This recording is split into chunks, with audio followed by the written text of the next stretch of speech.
सर्वं करोमि हम।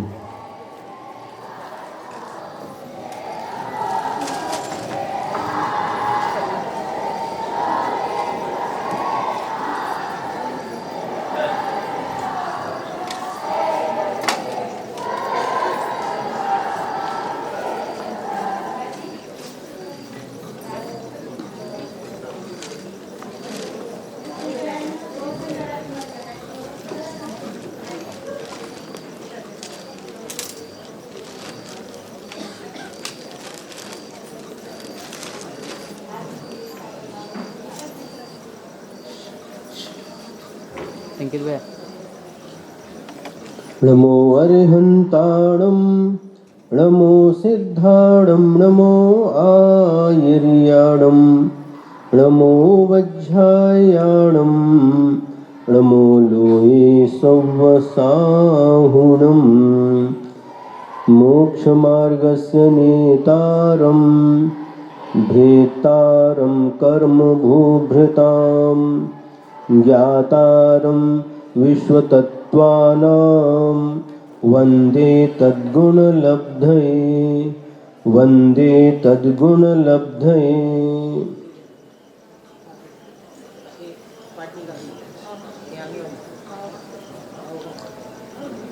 आज पर्युषण पर्व का 8वां दिन है और तत्वार्थ सूत्र का 8वां अध्याय। इस अध्याय में बंध तत्व का निरूपण किया गया है। यह संसारी प्राणी किन कारणों से कर्मों का बंध करता है, उन कारणों को बताने के लिए पहला सूत्र आता है। मिथ्या दर्शनावृत्ति प्रमाद कषाय योगा बंध हेतवः।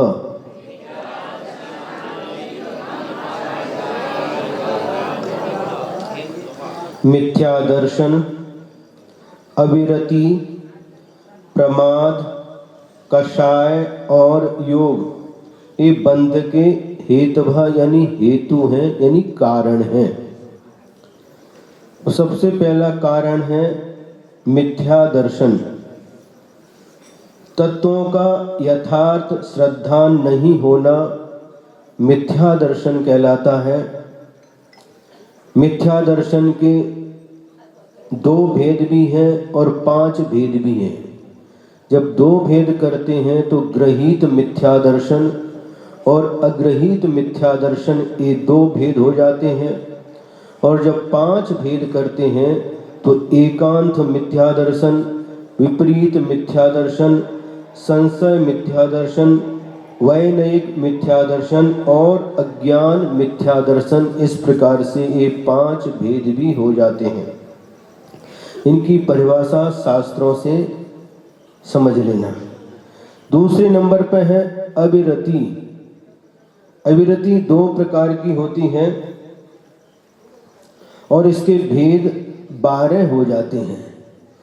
षट काय के जीवों की रक्षा नहीं करना, पृथ्वी कायिक, जल कायिक, अग्नि कायिक, वायु कायिक, वनस्पति कायिक और त्रस जीवों की रक्षा नहीं करना। और 5 इंद्रियां, स्पर्शन इंद्री, रसना इंद्री, घ्राण इंद्री, चक्षु इंद्री, कर्ण इंद्री और मन, इन 6 के ऊपर नियंत्रण नहीं रखना। इस प्रकार से ये अवृत्ति के 12 भेद हो जाते हैं। प्रमाद के 15 भेद होते हैं, जिसमें 4 विकथा है, स्त्री कथा, राज कथा, चोर कथा, परिग्रह कथा, ये सब विकथाएं कहलाती। 4 विकथाएं, 4 कषाय, 5 इंद्रियां, स्नेह और राग अथवा निद्रा। इस प्रकार से प्रमाद के 15 भेद हो जाते हैं। अब इसके बाद में फिर कषाय फिर लिया है, जो आत्मा को कसता है, दुख देता है, उसे कषाय कहते हैं। तो सामान्य से जो पहले सूत्र में प्रमाद के अंतर्गत जो 4 कषाय ली थी वह सामान्य थी, और यहाँ पर जब इसके भेद प्रभेद कर देते हैं तो इसके 25 भेद हो जाते हैं, जो चारित्र मोहिनी कर्म के भेद हैं। अनंतानुबंधी क्रोध मान माया लोभ, अप्रत्याख्यानावरण क्रोध मान माया लोभ, प्रत्याख्यानावरण क्रोध मान माया लोभ और संज्वलन क्रोध मान माया लोभ, ये 4 चौक 16 और 9 9 कसाय हास्य रति अरति शोक भय जुगुप्सा स्त्री वेद पुरुष वेद और नपुंसक वेद। इस प्रकार से कषाय के यहाँ पर 25 भेद हो जाते हैं। और योग 3 है, मनोयोग वचन योग और का योग, इनके भी 4 भेद होते। मनोयोग वचन योग के 4 भेद होते हैं। सत्य मनोयोग असत्य मनोयोग उभय मनोयोग अनुभय मनोयोग। इसी प्रकार से वचन योग के भी 4 भेद होते हैं। सत्य वचन योग असत्य वचन योग उभय वचन योग अनुभय वचन योग। का योग के 7 भेद होते हैं। औदारिक का योग औदारिक मिश्र का योग वैक्रिक का योग वैक्रिक मिश्र का योग आहारक का योग आहारक मिश्र का योग और कार्मण का योग। इस प्रकार से 4 4 8 और 7 15 भेद योग के बन जाते हैं। अब देखिए क्या संसार में ये कारण कितने हो गए? 5। मिथ्या दर्शन, अविरति, प्रमाद, कषाय और योग। अब प्रश्न ये उठता है कि संसार के सभी प्राणियों के लिए ये 5 ही कारण होते हैं क्या, जो कर्म बंध में कारणभूत हैं? तो नहीं, सभी प्राणियों के लिए सभी कारण नहीं होते। पहले गुण स्थान में मिथ्यात्व गुण स्थान में ये 5 ही कारण पाए जाते हैं और दूसरे गुण स्थान से लेकर के चौथे गुण स्थान तक के जीवों को मिथ्यात्व को छोड़ करके शेष 4 यानी अविरति प्रमाद कषाय और योग, ये 4 कारण पाए जाते हैं। पंचम गुण स्थान में अविरति कितनी है? 12। उसमें से 30 जीवों के घात का उन्होंने त्याग किया है, संकल्प लिया है, तो वहां पर 11 अविरति प्रमाद कषाय और योग ये बंध के कारण पाए जाते हैं। छठे गुण स्थान में अब यहाँ पर मुनि बनते ही पूर्ण रूप से अविरति का त्याग हो जाता है, तो मिथ्यात्व तो पहले ही चला गया, अविरति भी चली गई। अब 3 कारण बचे, प्रमाद कषाय और योग। इनके माध्यम से 6वें गुण स्थान में कर्मों का बंध होता है। 7वें गुण स्थान से लेकर के 10वें गुण स्थान तक के जीवों को अब यहाँ पर क्या हुआ? प्रमाद भी चला गया, तो अब 2 ही कारण बचे। 7वें गुण स्थान से 10वें गुण स्थान तक के जीवों के लिए मुनि महाराज के लिए कषाय और योग, इन 2 कारणों से ही कर्मों का बंध होता है। 11वें गुण स्थान से लेकर के 13वें गुण स्थान तक मात्र योग के माध्यम से कर्मों का बंध होता है, क्योंकि कषाय का सद्भाव 10वें गुण स्थान तक ही पाया जाता है। इसलिए 11वें गुण स्थान से लेकर के 13वें गुण स्थान तक मात्र योग के माध्यम से ही कर्मों का बंध होता है। 14वें गुण स्थान में बंध नहीं होता, क्योंकि वहां पर योग का भी अभाव हो जाता है। अब दूसरे सूत्र में आचार्य महोदय बता रहे हैं कि बंध का लक्षण क्या है। तो शकसायत्वाद जीवः कर्मणो योग्यान पुद्गला नादत्ते स बंधः।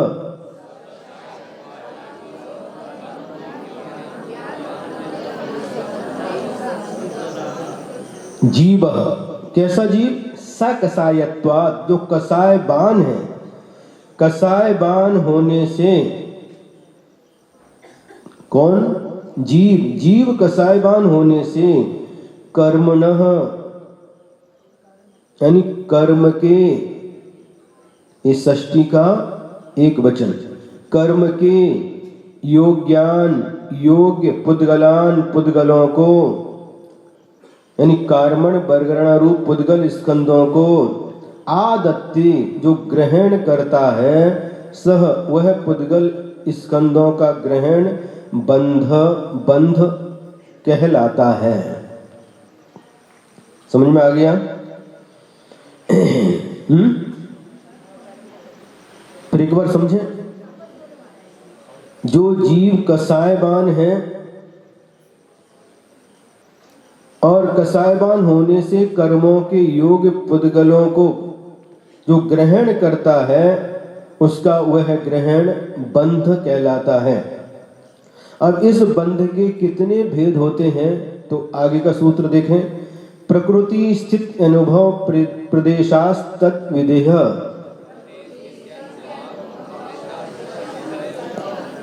इस सूत्र में जो अनुभव शब्द आया है और कहीं कहीं पर किसी किसी पाठ में अनुभाग शब्द भी आता है, दोनों पाठ ठीक है।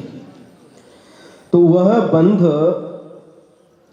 तदबंध, यानी वह बंध प्रकृति बंध, स्थिति बंध, अनुभव या अनुभाग बंध और प्रदेश बंध के भेद से 4 प्रकार का होता है।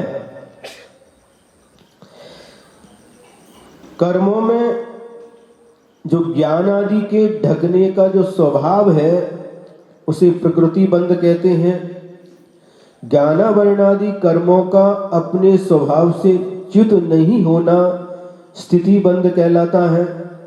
एक ठहरने का काल, जितने काल तक कर्मों का बंद हुआ है उतने काल तक आत्मा के साथ ठहरने का नाम स्थिति बंध है। अनुभाग बंध ज्ञानावरण आदि कर्मों में तीव्र या मंद आदि फल देने की शक्ति विशेष को अनुभाग बंध कहते हैं। और ज्ञानावरण आदि कर्म रूप हुए पुद्गल स्कंदों के परमाणुओं की जो संख्या है उसे प्रदेश बंध कहते हैं। इन 4 प्रकार के बंधों में से प्रकृति बंध और प्रदेश बंध योग के निमित्त से होता है और स्थिति और अनुभाग बंध कसाय के निमित्त से होता है।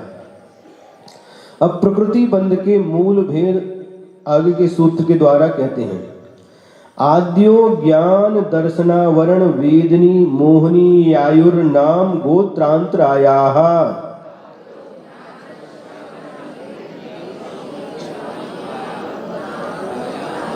आद्यो यानी आद्य, मैंने जो 4 प्रकार का बंध बताया है उसमें आदि का बंध यानी प्रकृति बंध,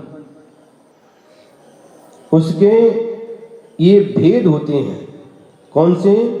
तो कहा ज्ञान दर्शनावरण यानी ज्ञानावरण और दर्शनावरण, वेदनीय, मोहनीय, आयु, नाम, गोत्र और अंतराय, ये किसके भेद हैं? ये पहले जो प्रकृति बंध के ये 8 भेद हैं। तो जिस कर्म के उदय से आत्मा के ज्ञान गुण पर आवरण पड़ता है उसे ज्ञानावरण कर्म कहते हैं।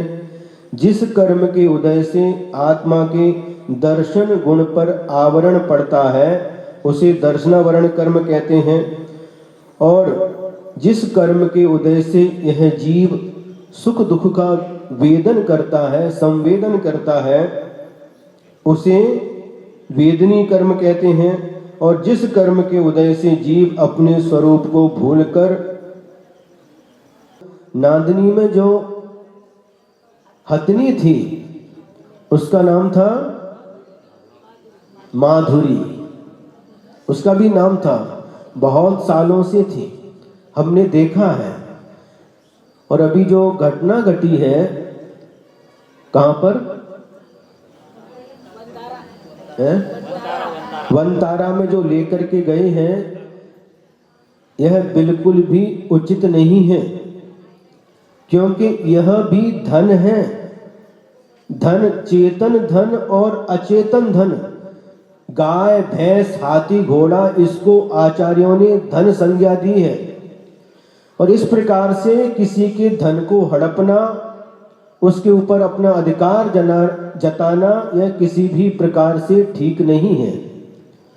उन्होंने जो ये कार्य किया है यह बिल्कुल भी उचित नहीं है, क्योंकि वह नादनी के मठ की थी और बरसों से थी, उसको इस प्रकार से ले जाना, कोर्ट आदि में जाकर के इस प्रकार से कार्य करना, यह बिल्कुल भी उचित नहीं है।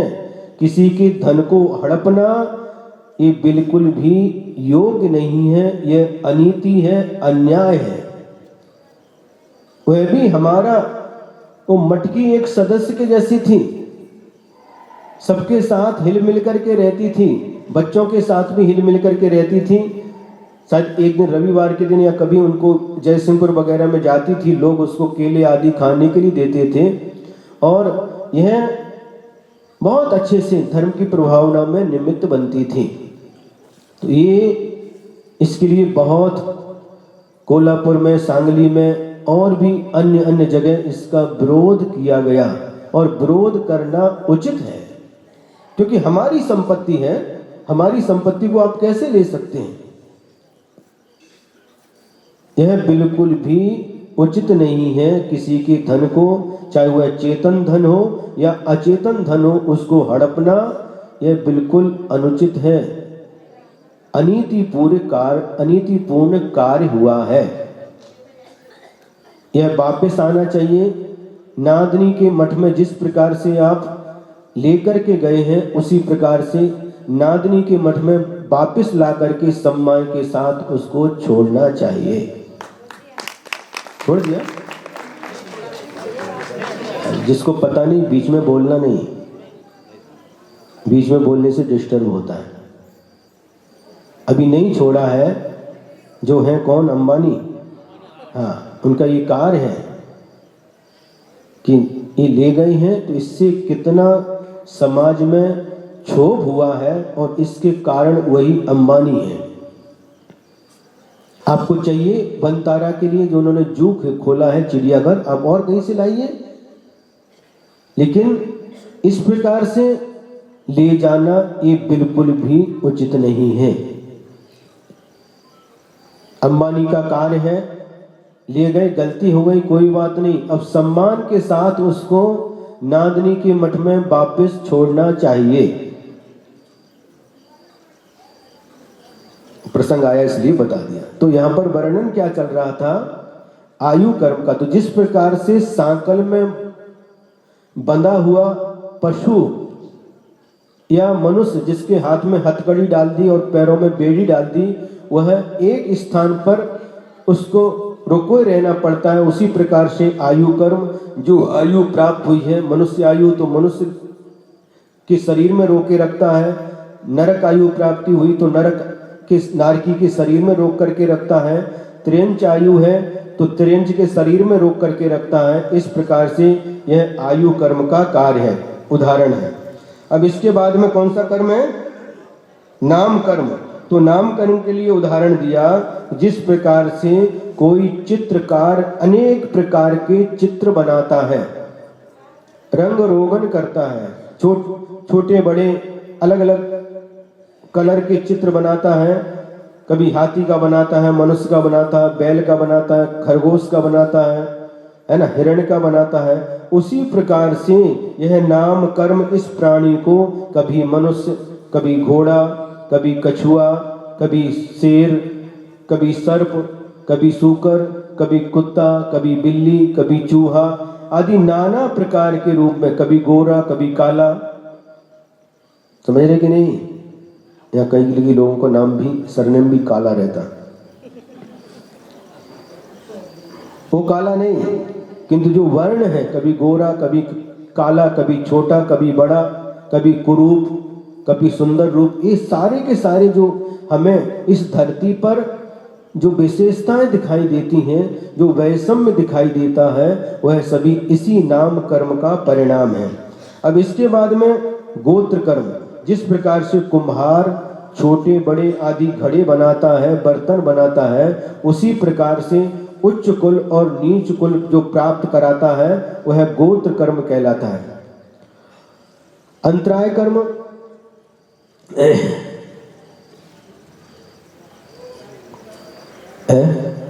यह क्या करता है? यह विघ्न डालता है, कार्य में विघ्न डालता है। यहां पर उदाहरण दिया है, किसी व्यक्ति ने एक पाठशाला के लिए 1 लाख रुपए दान दिया, किसको बोला? मुनीम को बोला। उसका जो मुनीम था 1 लाख रुपए पाठशाला के लिए दान दे दो। उस मुनीम ने गड़बड़ी कर दी। अरे इससे क्या होगा, 5,000 की 1 लाख की क्या आवश्यकता, 10,000 ही दे देते हैं, या मत दो अभी, और अपने बहुत सारे काम हैं, अभी मत दो, बाद में देखेंगे, अभी 3100 ही दे दो, बाद में देखेंगे। तो ये जो हो गया, ये क्या हो गया, विघ्न डाल दिया। तो ये हो गया अंतराय, दान अंतराय। इसी प्रकार से 5 अंतराय के संबंध में समझ लेना चाहिए। तो ज्ञानावरण कर्म के भेद हो गए। अब इसके बाद में जो दूसरा भेद था, कौन सा? दर्शनावरण। दर्शनावरण के कहा था 9, यानी 9 भेद होते हैं। वह 9 भेद कौन कौन से हैं? तो सूत्र नंबर 7, चक्षु रचक्षु रवधि केवलानाम निद्रा निद्रा निद्रा प्रचला प्रचला प्रचला स्त्यान ग्रथयश्च।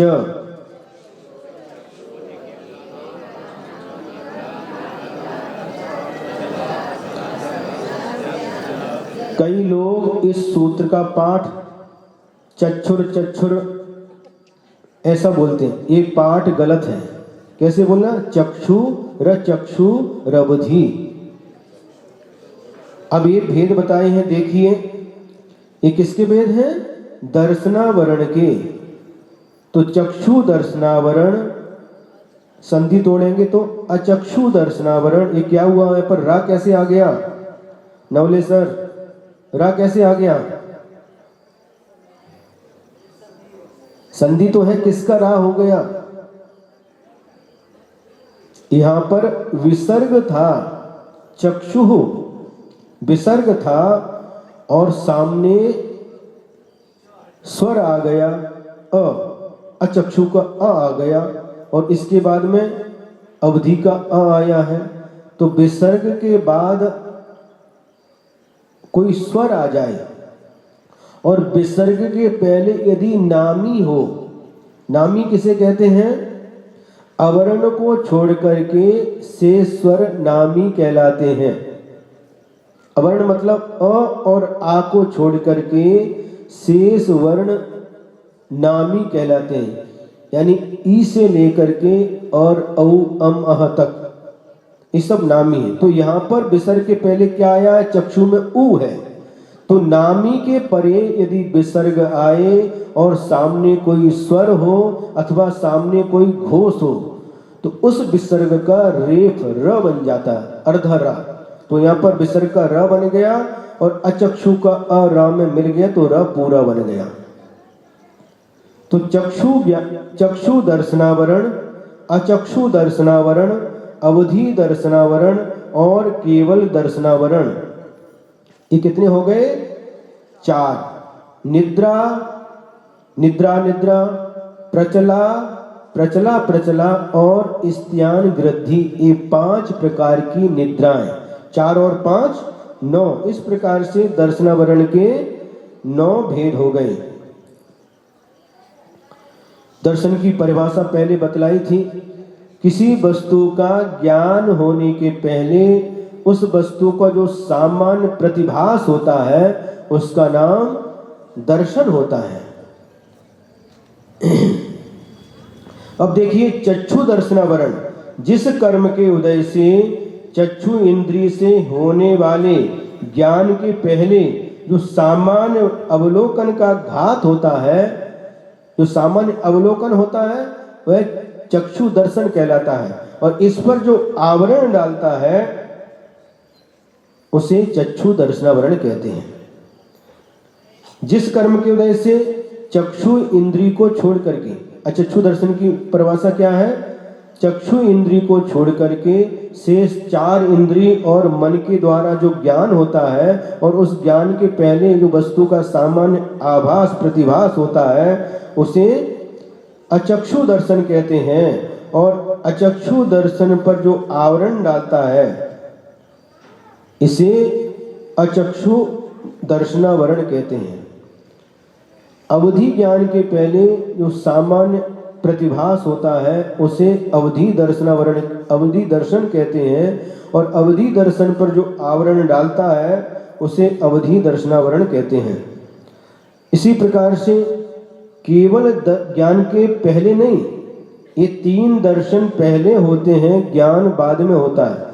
लेकिन केवल दर्शन और केवल ज्ञान यह क्रम से नहीं होते किंतु एक साथ होते हैं। तो जो केवल दर्शन है माने केवल ज्ञान के साथ जो वस्तु का सामान्य प्रतिभास होता है, माने केवल ज्ञान के पहले नहीं, केवल ज्ञान के साथ, उस पर जो आवरण डालता है वह केवल दर्शनावरण कहलाता है। अब ये 5 निद्राओं को देखेंगे। निद्रा, जिस कर्म के उदय से निद्रा आती है, आती कि नहीं? हाँ महाराज, कभी कभी आपका प्रवचन सुनते सुनते भी आ जाती है, हैं? ढुलकी लेते बीच बीच में, ढुलकी तो नहीं आ रही, किसी को नींद तो नहीं आ रही। इसी प्रकार से एक सभा थी और सभा में प्रवचन चालू था, तो वहां पर कुछ लोग, 1-2 लोग ढुलकी ले रहे थे। तो जो प्रवचन करने वाले थे उन्होंने पूछा, क्यों सो रहे हो क्या? नहीं तो। पुनः प्रवचन चालू हो गया और पुनः ढुलकी चालू हो गई। फिर दोबारा पूछा, क्यों सो रहे हो क्या? नहीं तो। ऐसे 3-4 बार किया और 5वीं बार में उन्होंने प्रश्न को बदल दिया। उन्होंने पूछा, क्यों सुन रहे हो क्या? बोले नहीं तो। ऐसा मत करना। अच्छी तरह से भगवान की वाणी है, आचार्य श्री उमा स्वामी महाराज की वाणी है, जिन्होंने घोर तपस्या करके, साधना करके इनको सूत्रों में निबद्ध किया है। यह साक्षात तीर्थंकर भगवान की वाणी है। इसे पूर्ण मनोयोग के साथ में विनय पूर्वक हम सुनेंगे, पढ़ेंगे तो निश्चित रूप से हमारे ज्ञानावरणी कर्म का चौक्षम बढ़ेगा। जो लोग कहते हैं हमें तत्वार्थ सूत्र समझ में नहीं आता, तो यदि आप मनोयोग पूर्वक एकाग्रता के साथ और भक्ति के साथ, विनय के साथ पढ़ेंगे और सुनेंगे तो आपको अवश्य समझ में आएगा। आज समझ में नहीं आए तो कल समझ में आएगा, कल भी नहीं आए तो परसों आएगा, परसों भी नहीं आए तो एक ना एक दिन अवश्य समझ में आएगा। बस आप विनय के साथ एकाग्रता पूर्वक सुनते रहिए। अब निद्रा, जिस कर्म के उदय से नींद आती है उसे निद्रा कर्म कहते हैं। यह भी दर्शनावरण का भेद है। निद्रा, नींद पर नींद आती है, नींद आई, पूछा सो रहे क्या? नहीं तो पुनः सोते सोते पुनः नींद आ गई। नींद के ऊपर नींद, यानी नींद में जो गाढ़ता आ जाती है वह निद्रा कहलाती है। प्रचला, जिस कर्म के उदय से प्राणी कुछ सोता है कुछ जागता है, सो भी रहा है और जाग भी रहा है, ऐसा होता कि नहीं? बोलो, होता है। कुछ कुछ शब्द सुनते भी हैं, कुछ कुछ निकलते भी जाते हैं, तो इसका नाम है प्रचला, ये दर्शनावरण।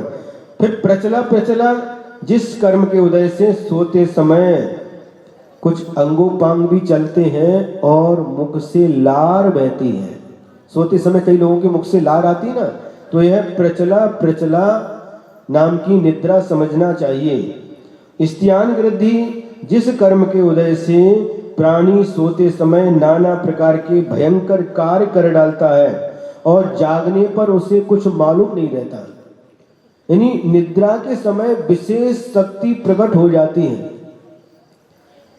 वह ऐसे कार्य कर लेता है कि उसको उसके बारे में पता ही नहीं रहता। बहुत सारे उदाहरण हमने सुने। एक उदाहरण ऐसा है, कैसा है सुना दें? एक ही सुनाएंगे।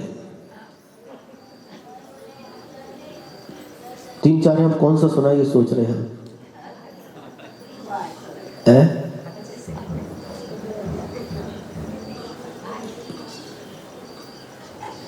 एक सुना देते हैं।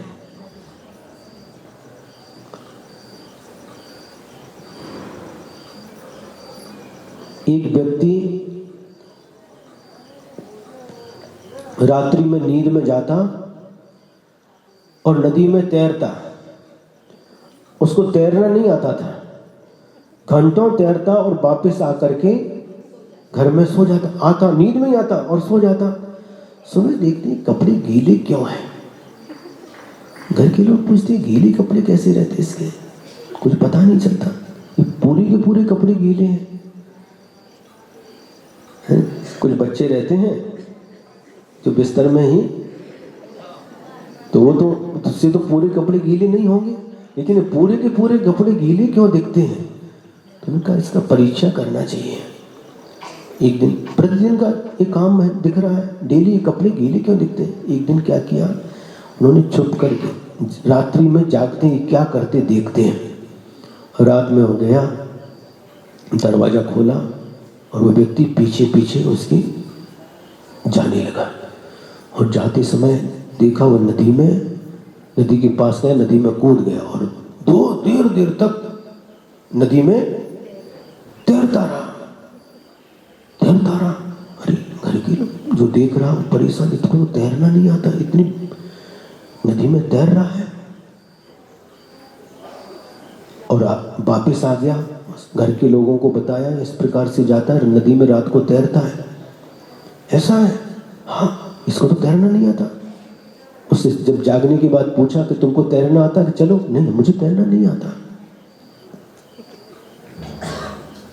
फिर दूसरे लोगों को लेकर के गए, दूसरे दिन तैर रहा, उन्हें देखा, उन्हें किसी ने आवाज लगा दी, उस व्यक्ति का नाम लेकर के आवाज लगा दी और उसकी नींद जोर से आवाज लगाई, निद्रा भंग हो गई, नींद खुल गई, तैरना तो आता नहीं था, डूब गया।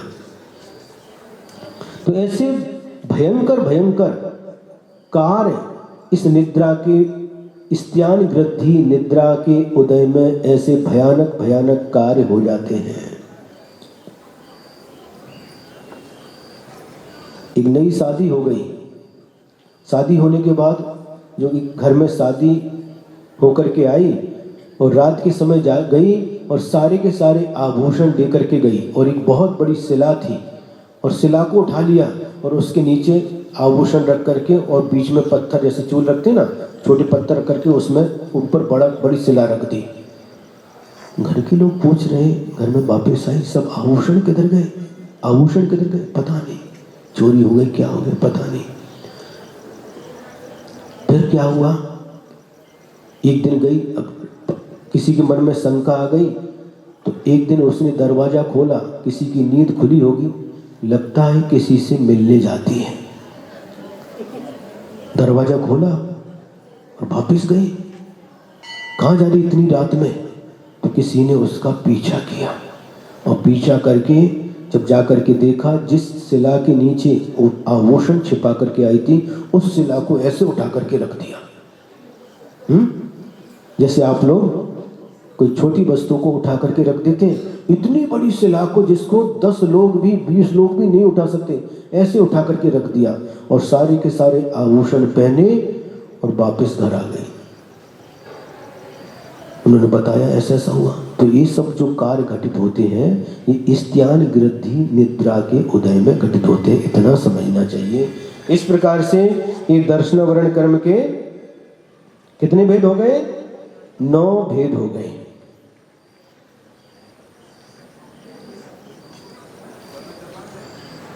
अब इसके बाद में वेदनी कर्म का नाम आता है, उसके लिए कहा द्वि। वेदनी कर्म के 2 भेद होते हैं। वह 2 भेद कौन कौन से हैं, सदसत वेद्ये। कई लोग सदसत वेद्ये पढ़ते हैं, ऐसा नहीं पढ़ना, सदसत वेद्ये।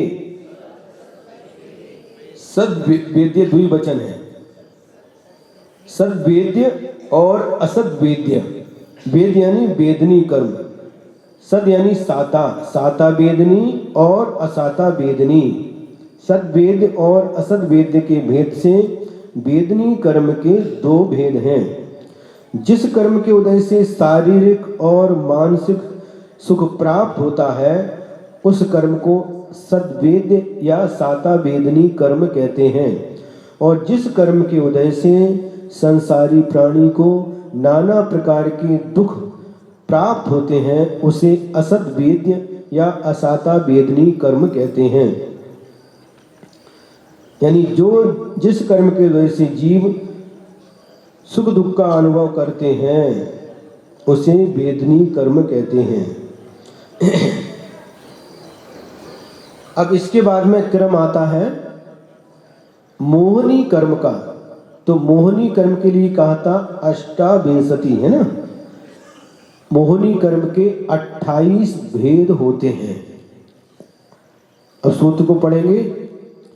दर्शन चारित्र मोहनिया कषाय कषाय वेदयाख्यास त्रिद्वि नव षोडश भेदाः सम्यक्त्व मिथ्यात्व तदुभयान्य कषाय कषायौ हास्य रत्य रति शोक भय जुगुप्सा स्त्री पुन नपुंसक वेदा अनंतानुबंध्य प्रत्याख्यान प्रत्याख्यान संजुलन विकल्पाश्चैकशः क्रोध मान माया लोभाः।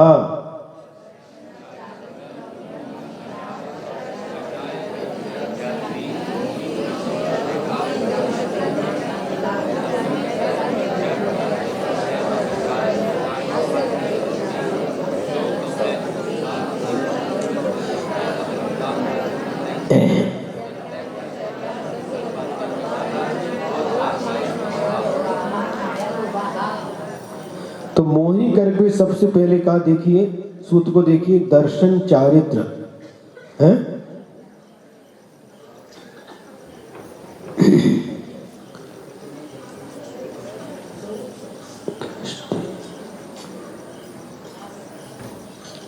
यानी दर्शन मोहनी और चारित्र मोहनी, ये मूल में मोहनी कर्म के दो भेद किए। फिर जो दर्शन मोहनी है, तो सूत्र में दर्शन चारित्र मोहनी लिखा है ना, तो दर्शन के साथ भी मोहनी जोड़ना और चारित्र के साथ भी मोहनी जोड़ना। तो पहला जो दर्शन मोहनी है उसके कितने भेद हैं? तो कहा 3। दर्शन मोहनी के 3 भेद और चारित्र मोहनी के द्वि यानी 2 भेद कहे। इस सूत्र में थोड़ा अच्छे समझेंगे अपन। तो दर्शन मोहनी के 3 भेद और चारित्र मोहनी के 2 भेद। कौन कौन से 2 भेद? अकषाय वेदनी और कषाय वेदनीय। अकषाय वेदनी के 9 यानी 9 भेद और कषाय वेदनी के 16 यानी 16 भेद होते हैं। अब इनको क्रम क्रम से देखेंगे। तो जो दर्शन मोहनी के यानी 3 भेद कहे थे, सूत्र देखेंगे आप तो अच्छी तरह से समझ में आएगा। दर्शन मोहनी जो दर्शन मोहनी कर्म के यानी 3 भेद कहे थे, वह सूत्र में कौन कौन से? सम्यक्त्व यानी सम्यक प्रकृति, मिथ्यात्व और तदुभय यानी सम्यक मिथ्यात्व। ये 3 भेद होते हैं किसके? दर्शन मोहनी के। और चारित्र मोहनी के जो 2 भेद बताए थे, अकषाय वेदनी और कषाय वेदनी। तो अकषाय वेदनी के 9 भेद होते हैं। हास्य, रति, अरति, शोक, भय, जुगुप्सा, स्त्री वेद, पुरुष वेद और नपुंसक वेद। और जो कषाय वेदनी कहा था उसके 16 भेद बताए थे। वे कौन कौन से हैं? तो अनंतानुबंधी, अप्रत्याख्यान, प्रत्याख्यान, संज्वलन, विकल्पाश्चैकशः। इनके विकल्प से एक सा क्रोध मान माया लोभा, प्रत्येक के साथ ये 4 कषाय लगाना। तो ये 16 भेद कषाय वेदनी के हो गए। कुल मिलाकर के कितने भेद हो गए? मोहनी कर्म के 28 भेद हो गए। अब थोड़ा सा समझेंगे अपन। दर्शन मोहनी, जिस कर्म के उदय से आत्मा के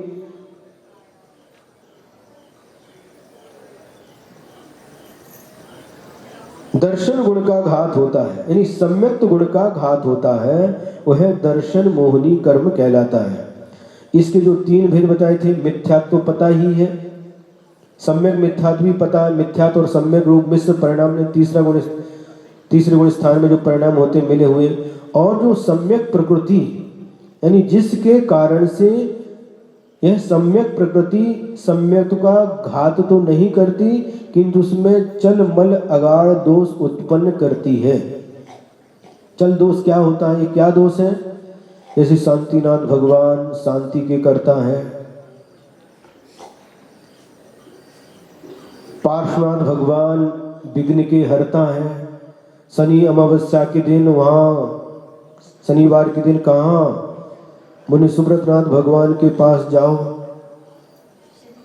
है। तो इस प्रकार से जो ये मन में जो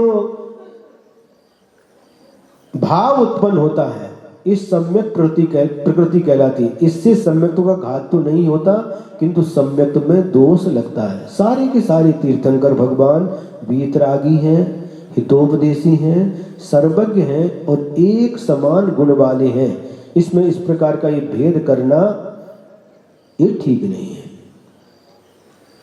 ये मंदिर किसका है? ये उस समाज का मंदिर है, ये खंडेरवाल समाज का मंदिर है, ये सैतवाल समाज का मंदिर है, ये भगेरवाल समाज का मंदिर है, ये अग्रवाल समाज का मंदिर है। बाल बहुत है। तो इस प्रकार से नहीं, भगवान मंदिर किसका है? भगवान तो मंदिर तो भगवान का है, भगवान उसके मालिक नहीं है, किंतु भगवान उसमें विराजमान है जहां पर भक्त लोग जाकर के उनकी आराधना करके अशुभ कर्म का, पाप कर्म का नाश करते हैं। ये हो गया। अब इसके बाद में ये हो गया। अब इसके बाद में जो अनंतानुबंधी जो कसाय होती हैं, तो जो ये अनंतानुबंधी क्रोध, मान, माया, लोभ आत्मा की सम्यक्त गुण को भी और चारित्र गुण को भी घात करता है। द्विमुखी है ये। अप्रत्याख्यानावरण, जिसके उदय से यह जीव संयम धारण नहीं कर पाता, यानी जो देश चारित्र का घातक है। प्रत्याख्यानावरण, जिसके उदय से सकल चारित्र को धारण नहीं कर पाता, मुनि दीक्षा नहीं ले पाता, यह प्रत्याख्यानावरण सकल चारित्र का घातक है। और संज्वलन, जिसके उदय से मुनि तो बन गए, लेकिन जिसके उदय से यथाख्यात चारित्र प्रकट नहीं होता, वह संज्वलन कसाय होती है। अब इसके बाद में जो अकसाय वेदनी के 9 भेद थे। हास्य, जिस कर्म के उदय से हंसी आती है। रति, जिस कर्म के उदय से इंद्रियों के विषयों में राग उत्पन्न होता है। अरति, जिस कर्म के उदय से इंद्रियों के विषयों में अरति यानी द्वेष उत्पन्न होता है। जिस कर्म के शोक, जिस कर्म के उदय से शोक उत्पन्न होता है। भय, जिस कर्म के उदय से डर लगता है। महाराज मतलब भीति बांटते,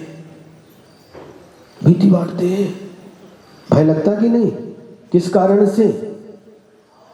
ये भय नाम कर्म के, भय जो ये अकसाय वेदनी का भेद है, भय के कारण से भय लगता है। 10 साल पहले पुसद में चातुर्मास था और वहाँ पर 24 ठाना की कक्षा चलती थी। एक अपने भैया हैं अमोल भैया, उनकी माँ हम सबको कहते थे मिथ्या छोड़ो, ये मिथ्यात्व दुख का कारण है, अनंत संसार का कारण, इसको छोड़ो। तो कहते थे महाराज पहले पासून करते आए हम, पहले पासून आमची सासूबाईची सासूबाई, ये पहले से करते आए, पहले पासून हम करते आए हैं, इसको छोड़ो। महाराज मला भीति बांटते। किसकी भीति? इस छोड़ने में। जो कुदेव हैं, इनको ला करके घर में रखा है, जिनको भजते हैं, इनको छोड़ेंगे तो ये कोई अनिष्ट कर सकते हैं, इसका डर लगता है? डर लगता है। फिर समझाया, डरो मत, भ्यू नका बाबा नु भ्यू नका, सम्यक तो धारण करा, मिथ्यात सोडा, मिथ्यात सोड्या सिवाय आत्म्याचा कल्याण होणार नहीं। छोड़ो इसको। लेकिन जो भय रहता है, इस प्राय करके सभी लोगों की धारणा रहती है, हम पहले से इनको भजते आए हैं, तो इनको छोड़ेंगे तो क्या होगा? कुपित हो जाएंगे, कुछ अनिष्ट कर देंगे, किसी की मौत हो जाएगी या किसी का कुछ और कुछ भी अनिष्ट हो सकता है। ऐसे मन में धारणा लेकर के हम जीते हैं। लेकिन यहाँ पर कहते हैं, आचार्य कहते हैं कि जो कुछ भी हमारे जीवन में हमारा इष्ट या अनिष्ट होता है, वह हमारे ही पाप कर्म के उदय से होता है। कोई देवी देवता न हमारा इष्ट कर सकते हैं और न कोई देवी देवता हमारा अनिष्ट कर सकते हैं। और मान लो किसी ने छोड़ दिया और छोड़ने के बाद कोई दुर्घटना घट गई तो उसको उसके साथ जोड़ देते हैं, देखो तुमने छोड़ा इसलिए तुम्हारे साथ ऐसा हो गया। सुन रहे कि नहीं? आओ तो बोलो, पीछे लोग नहीं सुन रहे। हाँ, इसके साथ ऐसा होता इसलिए ऐसा हो गया, ये सब गलत धारणा है। जयसिंहपुर में हमारा चातुर्मास हुआ था, उस समय एक देमापुरे परिवार है, वहां पर एक उनके परिवार की एक घटना थी। वहां शादी हो गई और शादी होने के बाद में पूरे परिवार के लोग गाड़ी भर करके उनके कुल देवत जो है,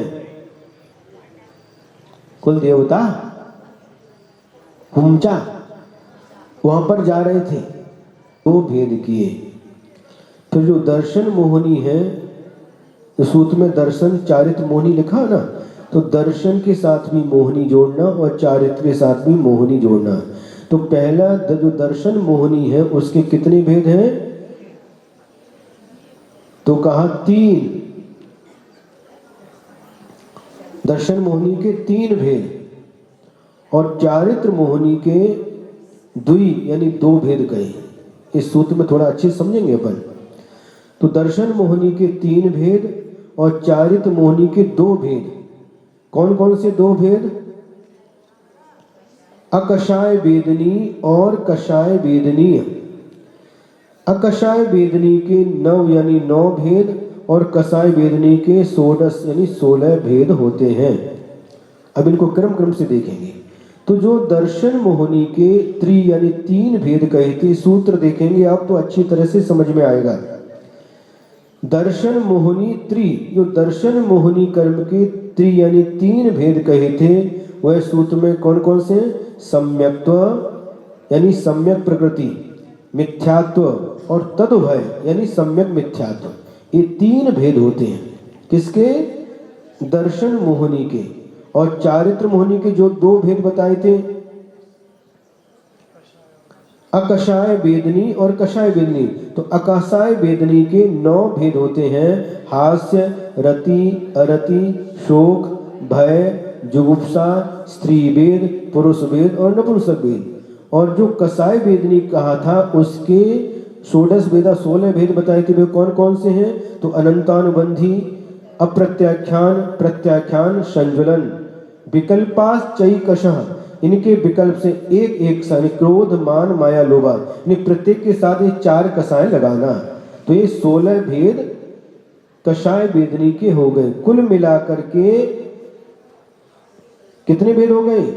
मोहिनी कर्म के 28 भेद हो गए। अब थोड़ा सा समझेंगे अपन।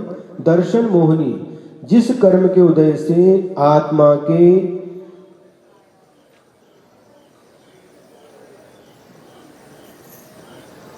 दर्शन गुण का घात होता है, यानी सम्यक्त गुण का घात होता है, वह दर्शन मोहिनी कर्म कहलाता है। इसके जो 3 भेद बताए थे, मिथ्यात्व तो पता ही है, सम्यक मिथ्यात्व भी पता है। मिथ्यात्व और सम्यक रूप मिश्र परिणाम ने तीसरे गुण स्थान में जो परिणाम होते मिले हुए।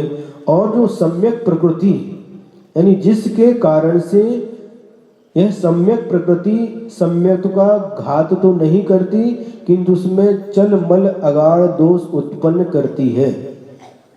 चल दोष क्या होता है? ये क्या दोष है? जैसे शांतिनाथ भगवान शांति के करता है, पार्श्वनाथ भगवान विघ्न के हरता है। शनि अमावस्या के दिन, वहां शनिवार के दिन कहाँ मुनि सुब्रतनाथ भगवान के पास जाओ है।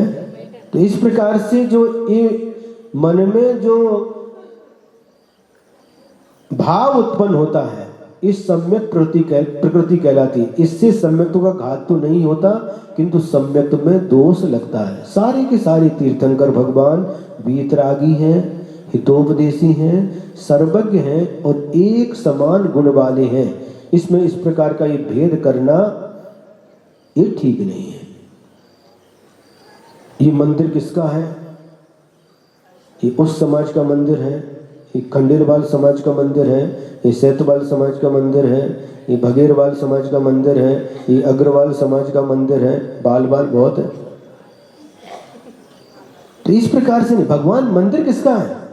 भगवान तो मंदिर तो भगवान का है, भगवान उसके मालिक नहीं है, किंतु भगवान उसमें विराजमान है जहाँ पर भक्त लोग जाकर के उनकी आराधना करके अशुभ कर्म का, पाप कर्म का नाश करते हैं। ये हो गया। अब इसके बाद में ये हो गया। अब इसके बाद में जो अनंतानुबंधी जो कसाय होती हैं, तो जो ये अनंतानुबंधी क्रोध, मान, माया, लोभ आत्मा की सम्यक्त गुण को भी और चारित्र गुण को भी घात करता है, द्विमुखी है ये। अप्रत्याख्यानावरण, जिसके उदय से यह जीव संयम धारण नहीं कर पाता, यानी जो देश चारित्र का घातक है। प्रत्याख्यानावरण, जिसके उदय से सकल चारित्र को धारण नहीं कर पाता, मुनि दीक्षा नहीं ले पाता, यह प्रत्याख्यानावरण सकल चारित्र का घातक है। और संज्वलन, जिसके उदय से मुनि तो बन गए, लेकिन जिसके उदय से यथाख्यात चारित्र प्रकट नहीं होता, वह संज्वलन कसाय होती। अब इसके बाद में जो अकसाय वेदनी के 9 भेद थे। हास्य, जिस कर्म के उदय से हंसी आती है। रति, जिस कर्म के उदय से इंद्रियों के विषयों में राग उत्पन्न होता है। अरति, जिस कर्म के उदय से इंद्रियों के विषयों में अरति यानी द्वेष उत्पन्न होता है। जिस कर्म के शोक, जिस कर्म के उदय से शोक उत्पन्न होता है। भय, जिस कर्म के उदय से डर लगता है। महाराज मतलब भीति बांटते, भीति बांटते, भय लगता कि नहीं? किस कारण से?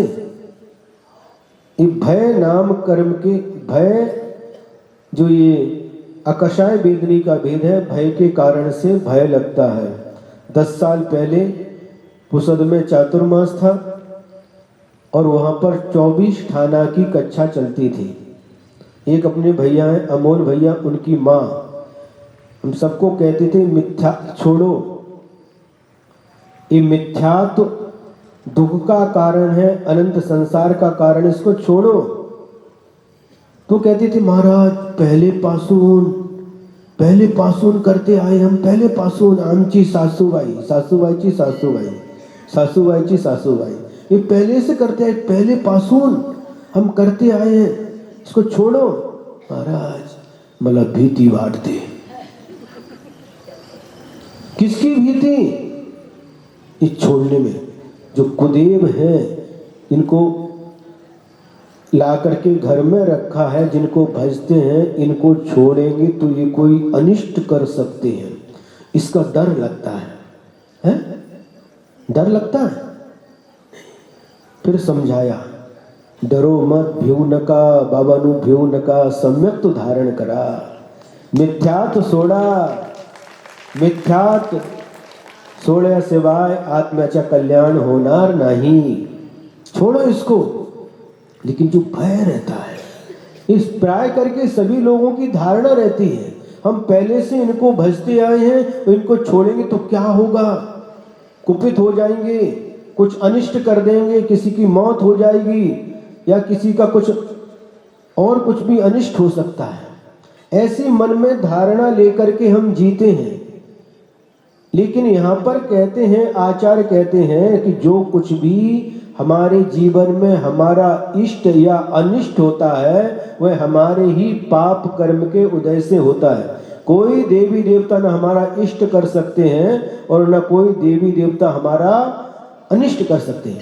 और मान लो किसी ने छोड़ दिया और छोड़ने के बाद कोई दुर्घटना घट गई, तो उसको उसके साथ जोड़ देते हैं, देखो तुमने छोड़ा इसलिए तुम्हारे साथ ऐसा हो गया। सुने कि नहीं? आओ तो बोलो। पीछे लोग नहीं सुन रहे? हाँ, इसके साथ ऐसा होता इसलिए ऐसा हो गया, ये सब गलत धारणा है। जयसिंहपुर में हमारा चातुर्मास हुआ था, उस समय एक देमापुरे परिवार है, वहां पर एक उनके परिवार की एक घटना थी। वहां शादी हो गई और शादी होने के बाद में पूरे परिवार के लोग गाड़ी भर करके उनके कुल देवत जो है, कुल देवता हुमचा, वहां पर जा रहे थे, ऊंचा पद्मावती है ना, वहां पर जा रहे थे और जा रहे थे, गए और सब कुछ भी जो पूजा विधान होता, जो कुछ भी करना था सब करके आए और लौटते समय शायद हुबड़ी एक कर्नाटक में गांव है और वहां पर एक्सीडेंट हो गया। एक साथ कितनी 4, 5 के 6 मौतें हुई वहां पर एक ही परिवार की। अब देखिए उनको भजने के बाद भी, जो कुल देवत जिनको मानते थे उनको भजने के बाद भी, सारी क्रिया करने के बाद भी ये दुर्घटना हुई कि नहीं। और यदि मान लो किसी ने छोड़ दिया होता और ऐसी दुर्घटना घटती तो क्या कहते हैं, देखो तुमने छोड़ दिया ना इसलिए ऐसा हो गया। कुछ भीति अंदर से उत्पन्न होती है और कुछ भीति दूसरे लोग डालते हैं, इसलिए डरना भी नहीं और दूसरे डराने की कोशिश करें फिर भी नहीं डरना। भीति बाढ़ी कि अंधश्रद्धा बाढ़ते, यानी भक्ति बाढ़ी की श्रद्धा बाढ़ते। बराबर बोलो ना मराठी वाक्य है। भक्ति बढ़ने से श्रद्धा बढ़ती है और भीति बढ़ने से अंधश्रद्धा बढ़ती है। इसलिए डरो मत। आचार्य शांति सागर महाराज जी ने बार बार उस प्रवचन का भ्यू नका क्योंकि पता था ये डरने वाले हैं, डरपोक है। फिर धीरे धीरे करके उनकी भीति निकल गई और उन्होंने आकर के नियम ले लिया, सब त्याग कर दिया। फिर उसके बाद हम पूछते थे क्यों भीति लागते काय नाही महाराज, निघून गेली तुम्ही माझी भीति निघून काढून टाकले। बहुत अच्छा, ऐसे होता है तो सब किसी को डरने की आवश्यकता नहीं, क्योंकि भगवान की वाणी है और भगवान की वाणी कभी अन्यथा नहीं होती। जो कुछ भी हमारे जीवन में हमें सुख दुख प्राप्त होता है ये हमारे द्वारा, स्वयं के द्वारा किए गए पुण्य पाप का ही फल होता है। कोई देवी देवता या अन्य कोई व्यक्ति इसमें कुछ नहीं कर सकते। हाँ, सहायक अवश्य बन सकते हैं। पुण्य कर्म का उदय है तो देव लोग आकर के आपकी सहायता कर सकते हैं, पाप कर्म का उदय है तो आपके लिए विघ्न भी कर सकते हैं, लेकिन निमित्त मात्र है। वह देव भी हो सकते हैं, मनुष्य भी हो सकते हैं, तिरंजी भी हो सकते, कोई भी हो सकता है, निमित्त कोई भी बन सकता है। लेकिन जो कर्म का फल प्राप्त हो रहा है वह हमारे द्वारा किए गए कर्म का ही फल है। ऐसा दृढ़ श्रद्धान करना चाहिए, रखना चाहिए। ये भय हो गया, जिस कर्म के उदय से डर लगता है वह भय। जुगुप्सा, जिस कर्म के उदय से गिलानी उत्पन्न होती है, दूसरे से घृणा उत्पन्न होती है, यह जुगुप्सा है।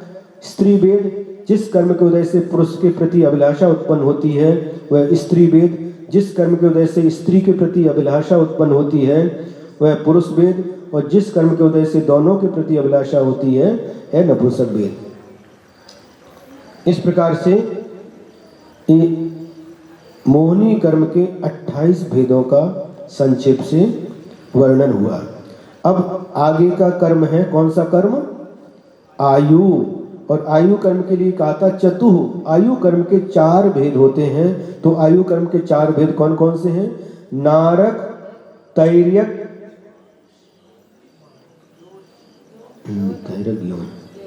हाँ ठीक बराबर है। नारक, तैर्यज्ञोन, मानुष, दैवानी।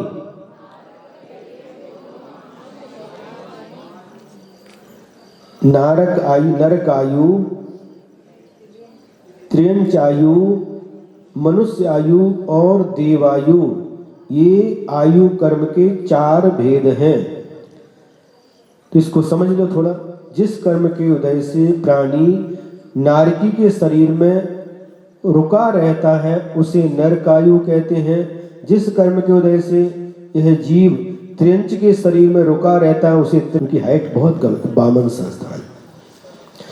हुंडक संस्थान, जिस कर्म के उदय से शरीर के अंगोपांग किसी खास आकार के नहीं होते, बेडोल होते हैं, है ना, अलग अलग प्रकार के, जैसे अष्टावक्र का उदाहरण मिलता है। इस प्रकार से बेडोल शरीर का आकार होना तो एक हुंडक संस्थान कहलाता है। और सहनन, जिस कर्म के उदय से हड्डियों के बंधनों में विशेषता होती है उसे सहनन नाम कर्म कहते हैं। इसके भी 6 भेद हैं। वज्र वृषभ नाराज सहनन, वज्र नाराज सहनन, नाराज सहनन, अर्ध नाराज सहनन, कीलित सहनन और असंप्राप्ता से पाटका सहनन। जिस कर्म के उदय से वृषभ यानी वेष्टन, नाराज यानी कील और सहनन यानी हड्डियां वज्र के समान अभेद्य होती हैं उसे वज्र वृषभ नाराज सहनन कहते हैं। जिस कर्म के उदय से कीलें और हाड़ तो वज्र के समान होते हैं किंतु वेष्टन वज्र के समान नहीं होते उसे वज्र नाराज सहनन कहते हैं। और जिस कर्म के उदय से सामान्य वेष्टन और कीली सहित हड्डियां होती हैं उसे नाराज सहनन कहते हैं। जिस कर्म के उदय से हड्डियों की संधियां अर्ध कीलित होती हैं उसे अर्ध नाराज सहनन कहते हैं। जिस कर्म के उदय से हड्डियां परस्पर कीलित होती हैं उसे कीलित सहनन कहते हैं। जिस कर्म के उदय से जुदी जुदी हड्डियां नसों से बंधी रहती हैं उसे परस्पर में कीलित नहीं होती उसे असंप्राप्ता श्रीपाटिका सहनन कहते हैं। स्पर्श है ना, स्पर्श रस गंध वर्ण ये 4 लिए ना। तो जिस कर्म के उदय से शरीर में स्पर्श होता है उसे स्पर्श नाम कर्म कहते हैं। छूने के बाद में यह मुलायम है या कठोर है ना, रूखा है या चिकना, इस प्रकार से स्पर्श होता है वह स्पर्श नाम कर्म के उदय से होता है। इसी प्रकार से जिस कर्म के उदय से शरीर में रस होता है, खट्टा मीठा आदि जो रस होता है वह रस नाम कर्म का उदय है। जिस कर्म के उदय से शरीर में गंध दुर्गंध उत्पन्न होती है वह गंध नाम कर्म का उदय है। और वर्ण जिसके उदय से शरीर में नाना प्रकार के वर्ण दिखाई देते हैं, माने नाना प्रकार के व्यक्ति नाना प्रकार के वर्ण के दिखाई देते हैं। भैंस काली होती है, गाय सफ़ेद होती है, कोई गाय लाल होती है, ये सभी वर्ण नाम कर्म के उदय से होता है। आनपूर्वी जिस कर्म के उदय से विग्रह गति में मरण से पहले शरीर के आत्मा के प्रदेश उसी आनपूर्वी नाम उसी प्रदेश उसी आकार में रहते हैं उसे आनपूर्वी नाम कर्म कहते हैं। इसके 4 भेद हैं। नरक गत्यानुपूर्वी, त्रियक गत्यानुपूर्वी, मनुष्य गत्यानुपूर्वी और देव गत्यानुपूर्वी। माने उस गति में आने से पहले देव गत्यानुपूर्वी, मान लो यहाँ पर कोई मनुष्य था, उसका मरण हो गया और उसने देव आयु का बंध किया, तो देव शरीर प्राप्त करने से पहले विग्रह गति में जो मनुष्य के शरीर के आकार के आत्मा के प्रदेश होते हैं उसे कहते हैं देव गत्यानुपूर्वी। इसी प्रकार से सभी अनुपूर्वी के संबंध में समझ लेना, क्योंकि समय बहुत सीमित है। फिर इसके बाद में अगुरु लघु नाम कर्म, जिस कर्म के उदय से यह शरीर लोहे के गोले के समान भारी और आक के फूल के समान या रुई के समान हल्का नहीं होता, उसे अगुरु लघु नाम कर्म कहते हैं। जिस कर्म के उदय से अपने घातक अंगोपांग प्राप्त होते हैं उसे उपघात नाम कर्म कहते हैं। जिस कर्म के उदय से दूसरे के घातक अंगोपांग प्राप्त होते हैं उसे परघात नाम कर्म कहते हैं, जैसे सींग आदि। आतप, जिस कर्म के उदय से आतपकारी शरीर होता है उसे आतप नाम कर्म कहते हैं। इसका उदय सूर्य के विमानों में होता है। उद्योत, जिस कर्म के उदय से उद्योत रूप शरीर होता है उसे उद्योत नाम कर्म कहते हैं, यानी जिसको देखने से आंखों को तकलीफ नहीं होती, शीतलता प्राप्त होती है, जैसे चंद्रमा के विमान में स्थित पृथ्वी का एक जीव और जुगनू आदि। उच्छ्वास, जिस कर्म के उदय से शरीर में उच्छ्वास होता है उसे उच्छ्वास नाम कर्म कहते हैं। व्याहु गति, व्याहस यानी आकाश, जिस कर्म के उदय से आकाश में गमन होता है उसे व्यायो गति नाम कर्म कहते हैं। आप लोग कहाँ पर चलते हैं, कहाँ पर बैठे हैं? महाराज गुरुकुल में। गुरुकुल में कहाँ पर? पेंडाल में। पेंडाल में कहाँ पर? चटाई पर। चटाई पर कहाँ पर? धरती पर नहीं। कहाँ बैठे हैं? बैठे हैं धरती के आश्रय से। लेकिन जब भी गमन करते हैं, एक स्थान से दूसरे के स्थान जाते हैं, तो आकाश में ही गमन होता है। पैर उठाते हैं, रखते तो कहाँ पर? आकाश में। तो ये व्यायु गति कहलाती है। इसके दो भेद हैं, प्रशस्त व्यायु गति और अप्रशस्त व्यायु गति। प्रत्येक शरीर जिस कर्म के उदय से एक शरीर का एक ही जीव स्वामी होता है उसे प्रत्येक शरीर कहते हैं, और साधारण शरीर जिस कर्म के उदय से एक शरीर के अनेक जीव स्वामी होते हैं उसे साधारण शरीर कहते हैं। त्रस जिस कर्म के उदय से द्विइंद्रिय आदि जीवों में जन्म होता है उसे त्रस नाम कर्म कहते हैं, और जिस कर्म के उदय से एकेंद्रीय जीवों में जन्म होता है उसे स्थावर नाम कर्म कहते हैं। सुभग जिस कर्म के उदय से दूसरे जीवों को अपने से प्रीति उत्पन्न होती है, प्रेम उत्पन्न होता है, उसे सुभग नाम कर्म कहते हैं।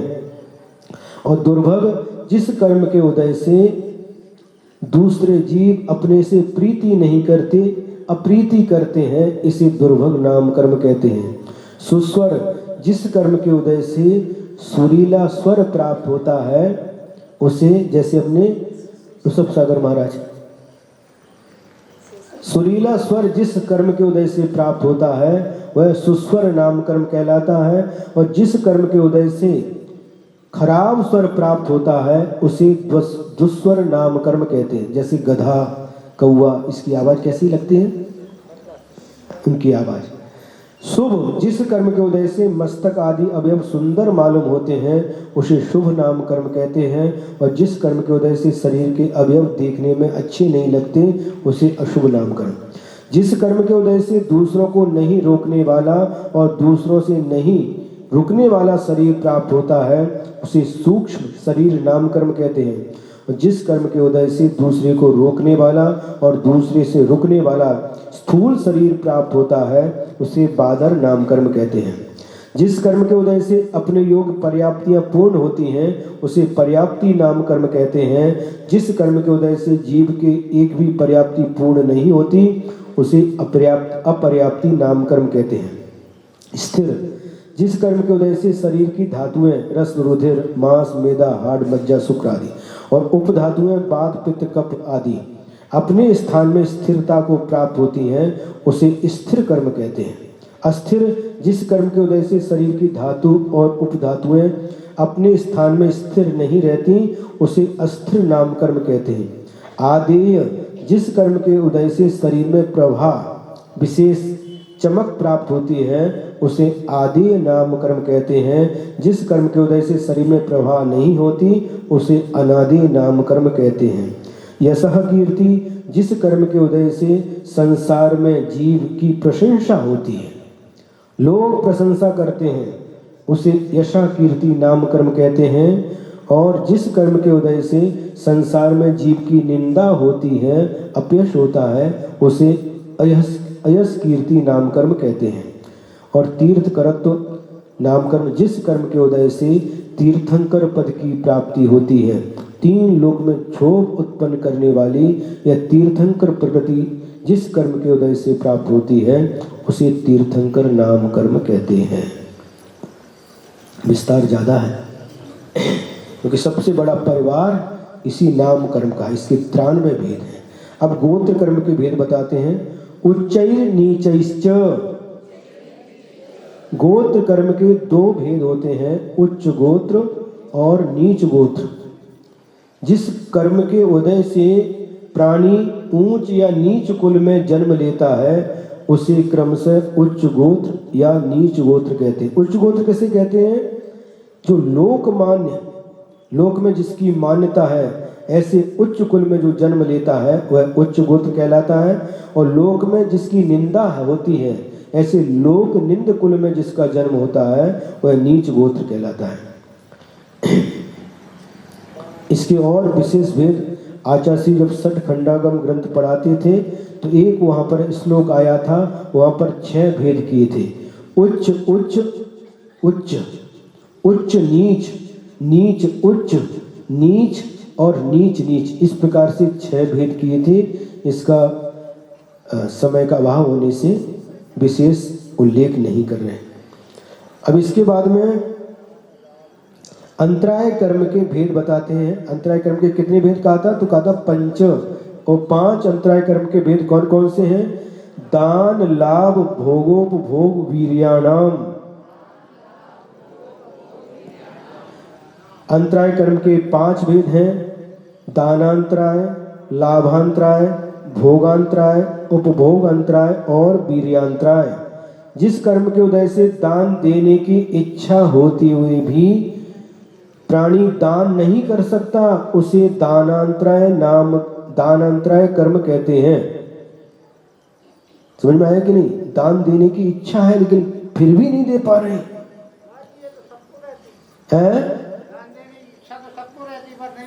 हाँ वही तो, ये दानांतराय कर्म का उदय। इच्छा होते हुए भी नहीं दे पाते। यहां तक आता है, कहां तक आता है? यहां तक गले तक आता, लेकिन बाहर नहीं निकल पाता। समझ में आ रहा है? तो दान देने की इच्छा होते हुए भी जो दान नहीं कर सकता, ये दानांतराय कर्म। इसी प्रकार से लाभांतराय कर्म, लाभ की इच्छा है फिर भी लाभ नहीं हो पाता, भोग करना चाहता है फिर भी भोग नहीं सकता, भोगांतराय कर्म।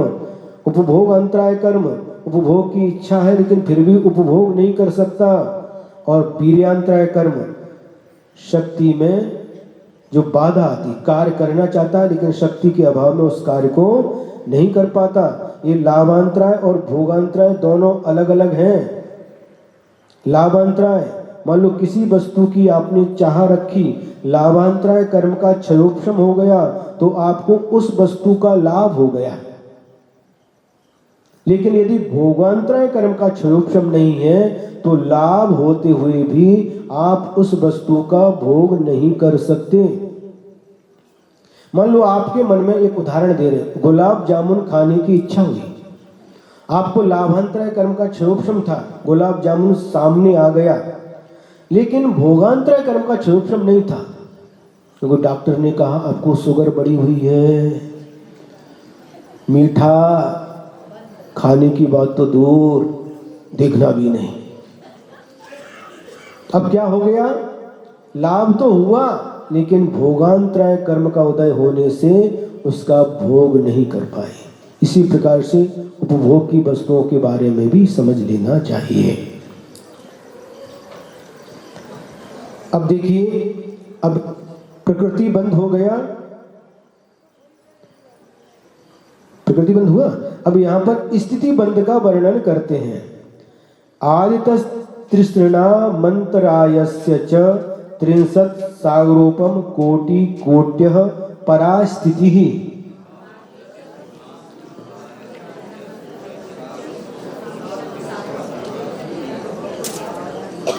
अब देखिए यहां पर जो परा का अर्थ होता है उत्कृष्ट स्थिति बता रहे हैं। आदितः तिसृणाम, आदि के जो 3 कर्म हैं, और अंतरायस्य च, और अंतराय कर्म उसमें मिला लेना, यानी 4 कर्म। आदि के 3 कर्म कौन से हैं?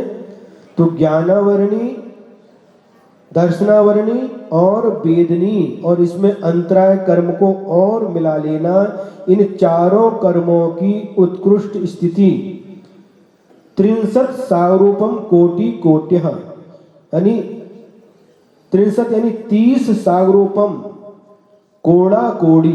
कोटा कोटि मतलब होता कोड़ा कोड़ी। महाराज कोड़ा कोड़ी किसे कहते हैं? तो 1 करोड़ से 1 करोड़ को गुणा करने के बाद जो गुणन फल आता है उसका नाम कोड़ा कोड़ी होता है। तो क्या कहा है ना? इन चारों कर्मों की, ज्ञानावरणी, दर्शनावरणी, वेदनी और अंतराय, इन चारों कर्मों की उत्कृष्ट स्थिति 30 कोड़ा कोड़ी सागर प्रमाण होती है। अब मोहिनी कर्म की उत्कृष्ट स्थिति कितनी है? सप्ततिर मोहनीयस्य। मोहिनी कर्म की उत्कृष्ट स्थिति, परास्थिति ऊपर के सूत्र से लेना, और सागरोपम कोटि कोट्यः ये भी ऊपर के सूत्र से लेना। अर्थात मोहिनी कर्म की स्थिति, यानी मोहिनी कर्म का जो उत्कृष्ट स्थिति बंद होता है वह 70 कोड़ा कोड़ी सागर का होता है। मोहिनी कर्म की उत्कृष्ट स्थिति कितनी हो गई? 70 कोड़ा कोड़ी सागर। अब नाम कर्म और गोत्र कर्म की उत्कृष्ट स्थिति बताते हैं। विंशतिर नाम गोत्रयोहो। नाम कर्म और गोत्र कर्म इन दोनों कर्मों की उत्कृष्ट स्थिति इस सभी सूत्रों में परास्थिति और सागरूपम कोटि कोटि ये सब ऊपर के सूत्र से लेना है। तो नाम कर्म और गोत्र कर्म की उत्कृष्ट स्थिति विंशति यानी 20 कोड़ा कोड़ी सागर की होती है। 33 सागरूपमा मान्यायुषः।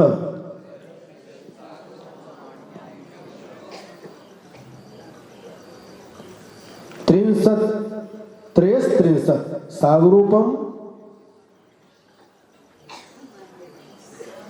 हाँ सागरूप वाणी सब लिखेंगे, बराबर है। सागरूप वाणी आयुषा बराबर है।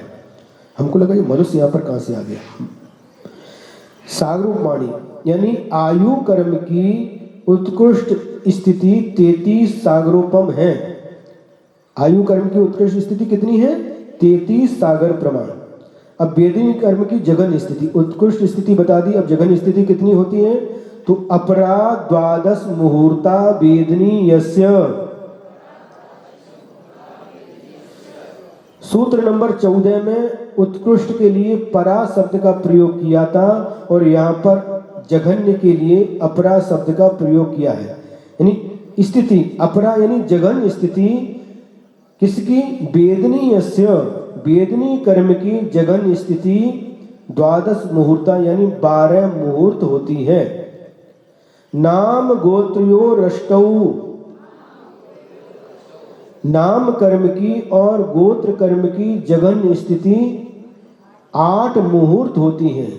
मुहूर्त शब्द पिछले सूत्र से लगाना है। शेषाणा मंतर मुहूर्ता, तो शेषाणाम जो शेष कर्म बचे उनकी जघन्य स्थिति अंतर मुहूर्त की होती है। अब 5 कौन से बचे? तो आपने वेदनी की और गोत्र और नाम इन 3 कर्मों की जघन्य स्थिति बता दी। अब 5 कर्म कौन से बचे? ज्ञानावरण, दर्शनावरण, मोहनी, अंतराय और आयु कर्म। इनकी इन 5 ही कर्मों की जघन्य स्थिति अंतर मुहूर्त होती है। अब इसके बाद में स्थिति बंद हो गया। अब अनुभाग बंद का लक्षण बताते हैं। विपाकोनुभवः, विशेष नाना प्रकार के पाक यानी उदय को विपाक कहते हैं और इस विपाक को ही अनुभव यानी अनुभाग बंद कहते हैं। अनुभाग बंद की परिभाषा क्या बताई थी? फल देने की शक्ति विशेष। अनुभाग बंद कर्म के नामानुसार ही होता है। विशेष बात यह है शुभ परिणामों की अधिकता होने पर जो शुभ प्रकृतियां होती हैं उसमें अधिक अनुभाग और अशुभ प्रकृतियों में हीन अनुभाग पड़ता है, और अशुभ परिणाम की अधिकता होने पर अशुभ प्रकृतियों में अधिक और शुभ प्रकृतियों में हीन अनुभाग होता है। स यथा नाम, वह अनुभाग बंद कर्मों के नाम के अनुसार ही होता है। यानी जिस कर्म का जैसा नाम है वैसा ही कार्य होता है। ज्ञानावरणी कर्म है तो उसका कार्य क्या है? ज्ञान के ऊपर आवरण डालना, और ज्ञान के ऊपर ही आवरण डालेगा। दर्शन के ऊपर, वेदनी के ऊपर, मोहिनी के ऊपर आवरण नहीं डाल सकता। तो जिस कर्म का जैसा नाम है उसमें वैसा ही अनुभाग बंद पड़ता है। ज्ञानावरण कर्म ज्ञान को रोकना, दर्शनावरण कर्म दर्शन को रोकना आदि इस प्रकार से जिसका जो कार्य है उसी के अनुसार अनुभाग बंद होता है। अब जब कर्म उदय में आकर के फल देता है उसके बाद क्या होता है? ततश्च निर्जरा, वह कर्म फल देने के बाद निर्जरा को प्राप्त हो जाता है, यानी आत्मा से पृथक हो जाता है। इस निर्जरा के भी 2 भेद किए हैं, सविपाक निर्जरा और अविपाक निर्जरा। फल देकर स्थिति पूर्ण होने पर आत्मा से कर्मों का पृथक हो जाना सविपाक निर्जरा है, और उदय काल प्राप्त न होने पर भी तप आदि के माध्यम से उन कर्मों का क्षय कर देना, उदय में आने से माने समय आने से पहले ही उन कर्मों को नष्ट कर देना, यह अविपाक निर्जरा कहलाती हैं। और सारे संसारी प्राणियों की जो कर्म आया, उदय में आया, फल दिया और निर्जरित हो गया, ये सभी को चलता है। सर्वव्यापी निर्जरा प्रति समय सबकी होती रहती है, लेकिन विशेष तप आदि के द्वारा यह अविपाक निर्जरा होती है। अब प्रदेश बंध, प्रकृति बंध हो गया, स्थिति बंध हो गया, अनुभाग बंध हो गया। अब प्रदेश बंध के बारे में बताते हैं। नाम प्रत्ययाः सर्वतो योग विशेषात् सूक्ष्मैक क्षेत्रावगाः स्थिताः सर्वात्म प्रदेशेषु अनंतानंत प्रदेशाः।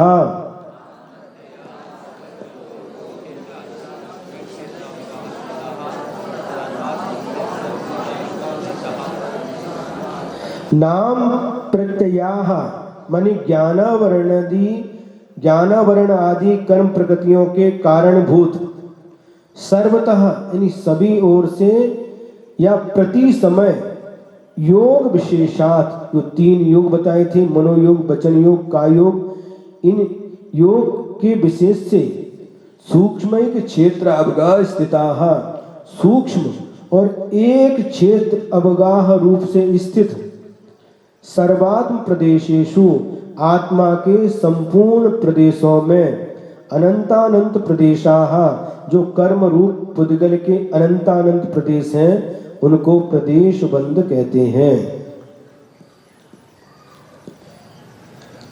आत्मा के योग विशेषों के द्वारा त्रिकाल में बंधने वाले ज्ञानावरणादि कर्म प्रकृतियों के कारणभूत आत्मा के प्रदेशों में व्याप्त होकर कर्म रूप से परिणमन करने योग्य सूक्ष्म आत्मा के प्रदेशों में दूध पानी की तरह एक होकर स्थित रहने वाले तथा अनंतानंत प्रदेशों का प्रमाण लिए प्रदेश बंध रूप पुद्गल स्कंधों को प्रदेश बंध कहते हैं। अब देखिए, एक कर्मों के भेद बता दिए, चारों प्रकार का प्रकृति, स्थिति, अनुभाग और प्रदेश बंध बता दिया। अब इनमें कितनी प्रकृतियां पुण्य रूप होती हैं और कितनी प्रकृतियां पाप रूप होती हैं, वह अंतिम 2 सूत्रों के माध्यम से बताते हैं। सद्वेद शुभायुर नाम गोत्राणि पुण्यम। सद्वेद यानी साता वेदनी कर्म, शुभ आयु यानी एक नरक आयु को छोड़ करके 3 आयु को शुभ माना है। देव आयु, मनुष्य आयु और त्र्यंच आयु। त्र्यंच आयु को भी शुभ माना क्या? हाँ, बिल्कुल। विशेष ध्यान देने योग्य बात यह है कि त्र्यंच गति को तो अशुभ माना है, पाप रूप माना है, लेकिन त्र्यंच आयु को पुण्य रूप माना है। ध्यान से सुनिए, नरक गति को पाप रूप माना है, लेकिन नहीं, नरक नहीं, त्र्यंच गति को पाप रूप माना है, लेकिन त्र्यंच आयु को पुण्य रूप माना। ऐसा क्यों? क्योंकि त्र्यंच गति में कोई जाना नहीं चाहता, मरण करके कोई भी त्र्यंच गति में जन्म लेना नहीं चाहता, इसलिए त्र्यंच गति को पाप कहा है, पाप रूप कहा है।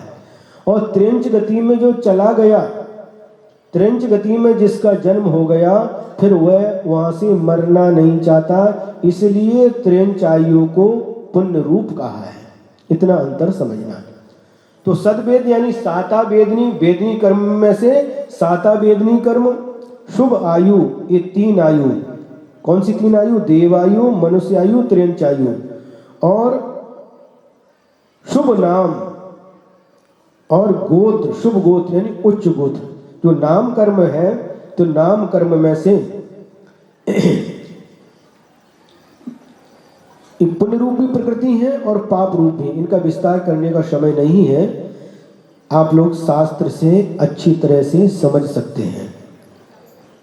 जो 4 अघातीय कर्म होते हैं, वह सारे के सारे पाप, उनकी प्रकृतियां 47 पाप रूप ही होती हैं। किंतु अघाती कर्मों में से कुछ प्रकृतियां पुण्य रूप होती हैं, कुछ पाप रूप होती हैं। तो ये आपके लिए बता दिया गया। वेदनी कर्म में से साता वेदनी पुण्य रूप, असाता वेदनी पाप रूप। आयु में से नरक आयु पाप रूप, 3 आयु पुण्य रूप। और इसी प्रकार से गोत्र में से उच्च गोत्र पुण्य रूप और नीच गोत्र पाप रूप होता है। इसी प्रकार से नाम कर्म में से समझ लेना चाहिए विस्तार के साथ में।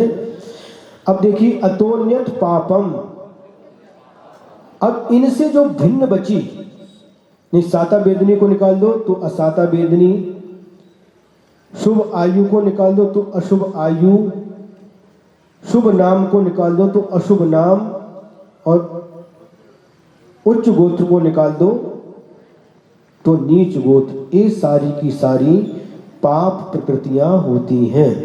जब इनको हम देखते हैं विस्तार के साथ, जो 20 हैं वर्ण आदि के जो 20 भेद होते हैं उसको पुण्य रूप भी मानते हैं और पाप रूप भी मानते हैं।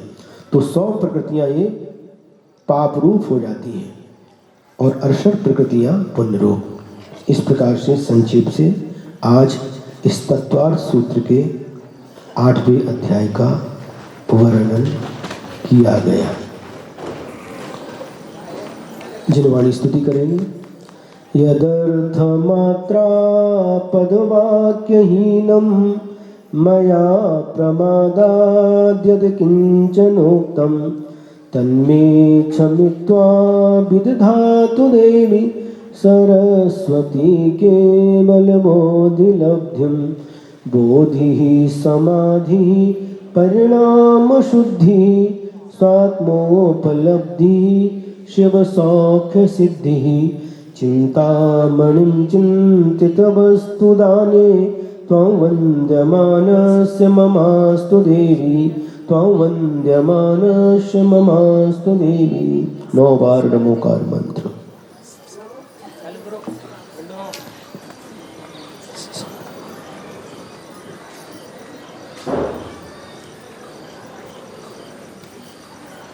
गड्ढुआ होता है, गड्ढुआ। अरे चालू करो ना।